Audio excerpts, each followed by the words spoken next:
మరి ఉత్తరం చూద్దామండి. వరంగల్ నుంచి భాగ్యలక్ష్మి రాస్తున్నారు. దత్తాత్రేయుడికి కూడా అవతారాలు ఉన్నాయా, తెలియచేయగలరు అంటూ రాస్తున్నారు. దత్తాత్రేయ స్వామి వారు ఆయన ఎప్పుడూ నిత్య నిరంతరము నిర్మలంగా తిరుగుతూనే ఉంటారు. ఆయన ఉండగానే ఆయన జ్ఞానావతారం. దత్తాత్రేయ స్వామి వారి అవతారం మిగతా అవతారాలలాగా నృసింహ అవతారంలాగానో దశావతారాల్లాగానో కాకుండా 21 అవతారాల్లో విష్ణుమూర్తి ధరించినటువంటి జ్ఞానావతారమైన 6వ అవతారము దత్తాత్రేయ స్వామి వారు.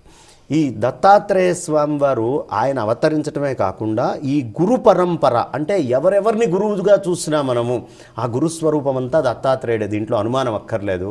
అయినప్పటికీ ప్రస్ఫుటంగా కనిపించేట్టుగా మనకి శ్రీపాద శ్రీవల్లభుడిగా, నృసింహ సరస్వతిగా, అనేక మంది యోగులుగా రకరకాలైనటువంటి రూపాల్లో, అది కాకుండా 64 అవతారాలు ఉన్నాయి.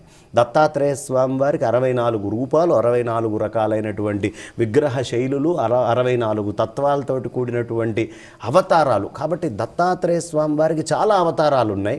ఆయన విష్ణువాంశ సంభూతుడు, అలా కాకుండా బ్రహ్మ విష్ణు మహేశ్వర తత్వము కలిగినటువంటి వారు. కాబట్టి ఆయన అవతారాలు అనన్య సామాన్యమైనటువంటివి. అనేక అవతారాల్లో ఒక్కొక్క అవతారాన్ని ఒక్కొక్క ధర్మం కోసం ఆయన వినియోగించారు.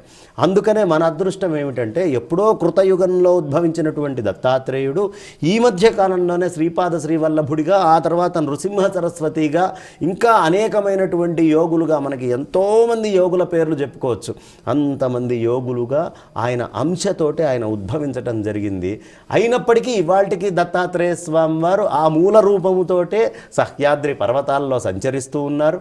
ఆ సహ్యాద్రి పర్వతం అంత సుభిక్షంగా ఉండడానికి నాకు భక్తితోటి చక్కగా ఈ సహ్యాద్రి పర్వతాలన్నింటినీ కూడా చూపించినటువంటిది భక్తి టీవీ కృష్ణా పుష్కరాల సమయంలో. అక్కడ పుష్కరం దగ్గర నుంచి మొదలు పెడితే ఆ స్వామివారి యొక్క నరసోబావాడి ఈ తత్వాన్నంతా కూడా నిజంగా, అందుకని నేను ఎప్పుడు భక్తి టీవీ కృతజ్ఞతలు చెప్పుకోవాలి. మొదటిసారి నేను ఈ ఛానల్ ద్వారా అక్కడికి వెళ్ళటం జరిగింది. ఆ దత్తక్షేత్రము, ఆ సహ్యాద్రి పర్వతాలు, ఆ వైభవము, ఆ కృష్ణమ్మ ఉద్భవించినటువంటిది, ఆ గోదావరి తల్లి ఉద్భవించినటువంటిది అంతా కూడా ఈ దత్తాత్రేయ స్వామి వారికి సంబంధం ఉన్నటువంటి ఈ పూర్తి ఈ పర్వతములోనే ఇప్పటికీ సహ్యాద్రి పర్వతాల్లో స్వామివారు ఉన్నారు. ఆయన ఉంటూనే అవతారాలని మనకి స్పష్టంగా చూపిస్తూ ఉన్నారు. అది